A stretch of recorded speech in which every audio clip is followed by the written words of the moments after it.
You didn't start this to chase profit. You started because you were falling apart. Your job drained you. Your brain was loud.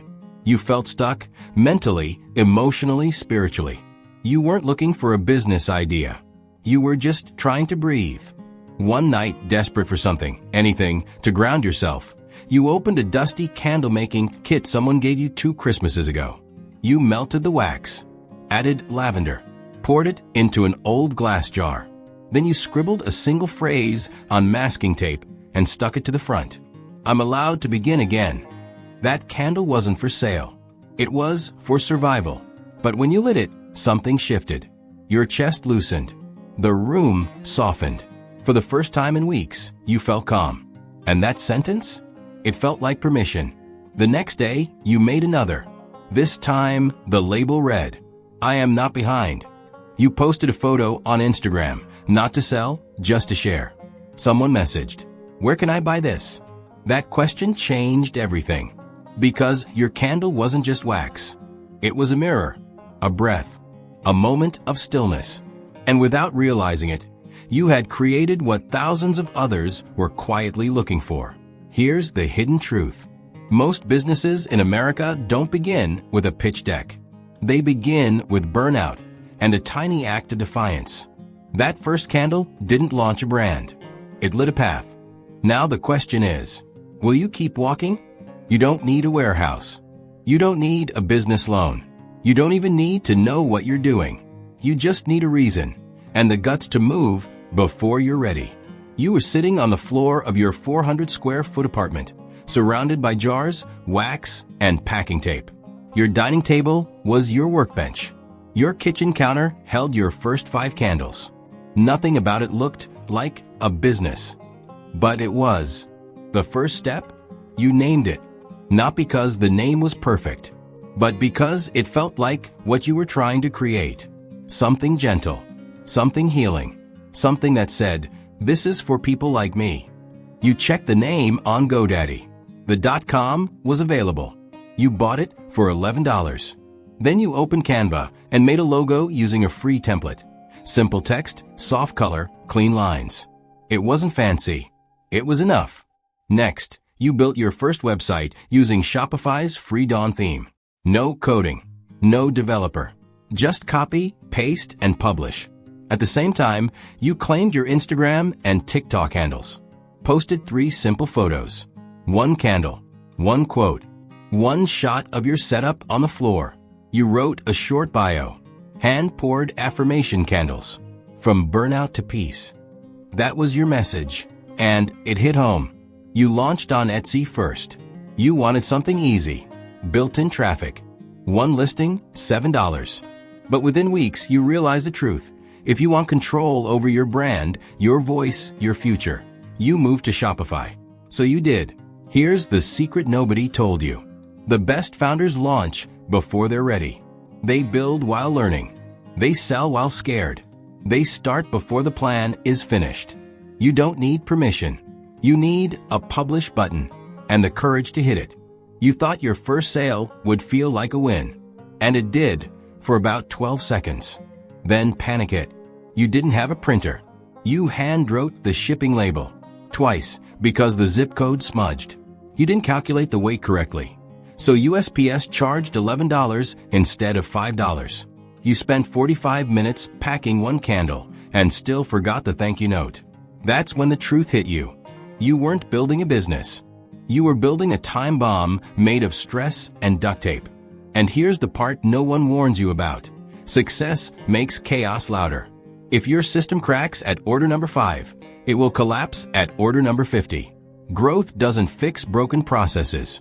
It multiplies them. So you started learning. Fast. You signed up for Shopify shipping and got a cheap scale from Amazon. You bought a thermal printer off Facebook Marketplace. You added dimensions and weights into each product listing. Now shipping labels print in seconds, and you don't dread packaging days. Then you discovered ShipStation. Now every order comes with a packing slip and barcode. You scan. You verify. No more double checking. No more mistakes. You went from guessing to flowing. From chaos to system. And what's wild? Customers started noticing. They DM'd you. Your packaging is so thoughtful. You weren't faster just for you. You were better for them. Here's the hidden truth most makers avoid. Your system is your brand. Not your logo. Not your font.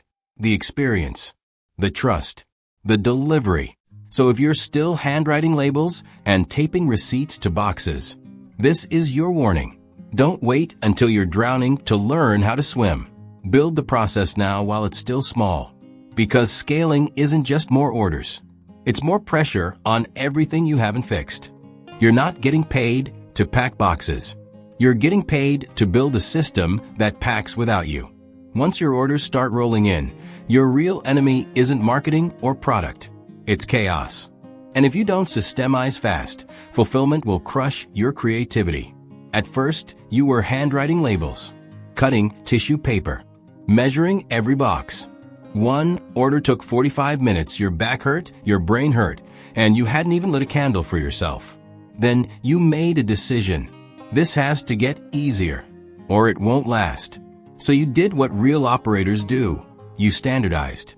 You bought a thermal label printer for $120 on Amazon. No ink. Fast print. Game changer. You ordered 3 box sizes and assigned them. Small jar, large jar, multi-pack.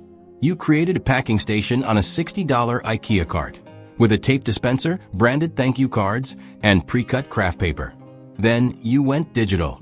You set up Shopify shipping zones to automate US flat rate shipping and added Canada as a separate zone. You connected to ShipStation to batch print orders with barcodes and packing slips. You tried Pirate Ship for lightweight orders. It shaved $2 off every domestic shipment. And the results? Fulfillment time dropped from 45 minutes per order to just under 7. That's 6x faster and 10x less stressful. But here's what mattered more. You got your time back. Time to create, to design, to scale. Because here's the truth most small business owners miss. Packing candles doesn't grow your business. Designing a system that packs candles without you does. If your energy is spent repeating steps a robot could do, you're not building freedom. You're building a job you can't quit. The hidden win isn't just faster fulfillment. It's becoming the kind of founder who replaces herself before she burns out. If you don't know your customers, you can't grow your brand. You're not running a business. You're running blind. At first, it was simple. An order came in and you saw a name, an address, and maybe a sweet little note in the checkout box. You smiled. You packed the order. You moved on. But then came order number 12. Then number 30. Then someone reordered. And you couldn't remember if they liked lavender or hated it. That's when it hit you. You need a system, not a spreadsheet. You signed up for Zoho CRM, free at first. You started tagging returning customers. You linked it with Shopify, so each person had a profile. Then you set up Shopify email and sent out a thank you note after 7 days. Later, you switched to Klaviyo so you could segment by product, purchase date, and even email open rate. Now you're not just selling candles. You're building a relationship with the people lighting them. A woman in Ohio opens every email within 3 minutes. You tag her as superfan. A man in Austin buys every full moon drop. You create a VIP list just for a segment. You're not blasting offers. You're nurturing a brand. One customer, one touch point at a time. And here's the truth nobody wants to say out loud. Social media won't save your business. Algorithms change. Reach disappears. Engagement dies. But your email list? That's your moat. Your lifeline. Your direct line to the people who said yes before anyone else believed in you. Your list is more than marketing. It's your safety net. Your story engine. Your future revenue. On your terms. If you haven't started building it, start today. Because the businesses that last are the ones that remember who they're building for. If you're trying to do it all alone, you're not building a business. You're building a breakdown. At first, it made sense. You packed every order, replied to every DM, took every photo. You were the brand, from product to packaging to panic attacks. But then the orders came faster. The inbox got louder. You stopped creating and started just keeping up. That's when you did something most solopreneurs avoid. You asked for help. Your mom joined first. She folded tissue paper while you printed shipping labels. Then your cousin came by. Then you moved home during the pandemic. And the kitchen became your fulfillment center. It wasn't glamorous, but it was real. Candles on the stove. Laughter over labels. The kind of messy, human hustle that builds more than revenue. It builds roots. Eventually, you hired a freelance designer to clean up your visuals. Then a part-time customer support rep to help with emails. Then a packer. Then a TikTok editor. Your team wasn't big, but it was aligned. And that changed everything. Because the moment you stop trying to be everything, you finally have room to build something bigger than yourself. Here's the truth no one tells you. If you want to scale, you have to trust. Trust that someone else can care like you do. That letting go isn't weakness, it's leverage. The biggest brands in America didn't grow because their founders did more. They grew because their founders learned to release, delegate, and elevate. And maybe the real win isn't that your candle company grew. It's that you didn't burn out along the way. Because a team doesn't just help you go bigger. A team helps you stay.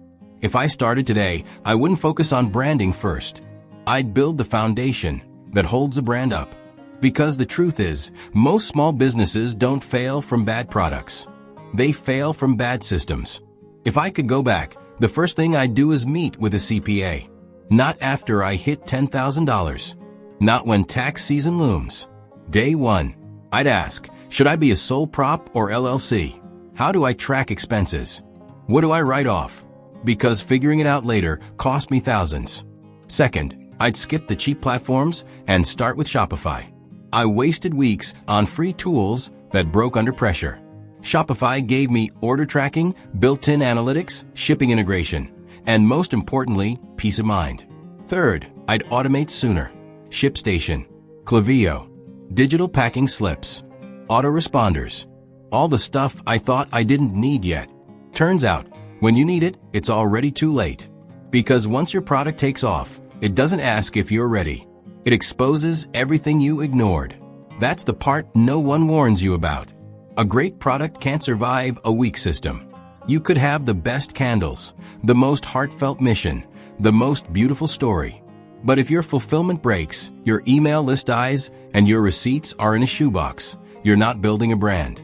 You're building burnout. So if you're starting now, start strong. Treat your $100 month like it's $100,000.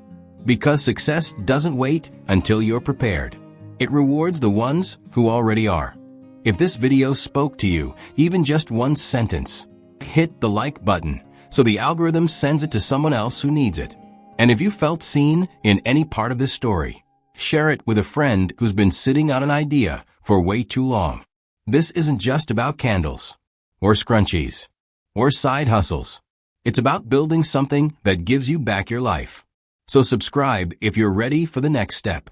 Because the next video might be the one that finally unlocks yours. And if you're still watching, here's the secret most people never hear. You're not behind. You're just now starting for real.